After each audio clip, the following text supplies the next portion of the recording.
আসসালামু আলাইকুম প্রিয় শিক্ষার্থী বন্ধুরা, আশা করি সকলে ভালো আছেন। আজকে কথা বলবো ঢাকা বিশ্ববিদ্যালয়ের সি ইউনিটের ভর্তি যোগ্যতা এবং মানবন্টন নিয়ে। কারণ আমাদের সবারই কিন্তু একটা লক্ষ্য হচ্ছে ঢাকা বিশ্ববিদ্যালয়ে পড়ার।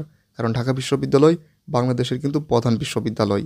তো ঢাকা বিশ্ববিদ্যালয়ের সি ইউনিটে যদি আমরা দেখি যে এখানকার ভর্তি যোগ্যতা কীরকম, এসএসসিতে আপনার পয়েন্ট থাকতে হবে 3 পয়েন্ট এবং এইচএসসিতে 3 পয়েন্ট, আর মোট থাকতে হবে 7.50। আপনার অনেকেই বলতে পারেন এসএসসি এবং এইচএসসিতে 3 পয়েন্ট যোগ করলে তো 6 পয়েন্ট হয়, কিন্তু আপনার এটা মাথায় রাখতে হবে যে এটাই কিন্তু সর্বনিম্ন নম্বর হচ্ছে 3 পয়েন্ট। তার মানে কিন্তু এর চেয়ে বেশি পেতে হবে এবং মোট কিন্তু আপনার হতে হবে দুইটা মিলে এসএসসি এবং এইচএসসি মিলে 7.50। আর আপনার ভর্তি পরীক্ষার মোট নম্বর থাকবে 100। আর এখানে এমসিকিউ আছে, লিখিতও আছে। এমসিকিউতে থাকবে আপনার 60 নম্বর এবং লিখিততে থাকবে 40 নম্বর এবং মোট সময় থাকবে 45 + 45 = 90 মিনিট।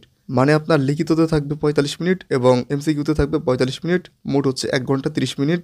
আর প্রতিটি ভুল উত্তরের জন্য কাটবে 0.25 নম্বর, অর্থাৎ 4টি ভুল হলে 1টি নম্বর কাটবে।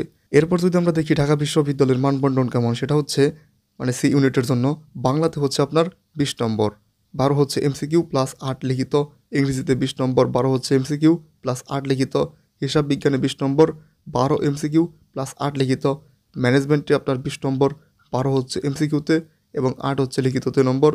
মার্কেটিং অথবা ফাইন্যান্স দুইটার মধ্যে একটি আপনাকে দেখাতে হবে। তো এখানে মোট নম্বর 20, 12 হচ্ছে এমসিকিউ প্লাস 8 লিখিত। এই হচ্ছে ঢাকা বিশ্ববিদ্যালয়ের সি ইউনিট অর্থাৎ বাণিজ্য ইউনিটের মানবন্টন। তো এরকমভাবে আপনাদের পরীক্ষা হবে। তো ভালো করে প্রিপারেশন নিন, আপনাদের জন্য শুভকামনা।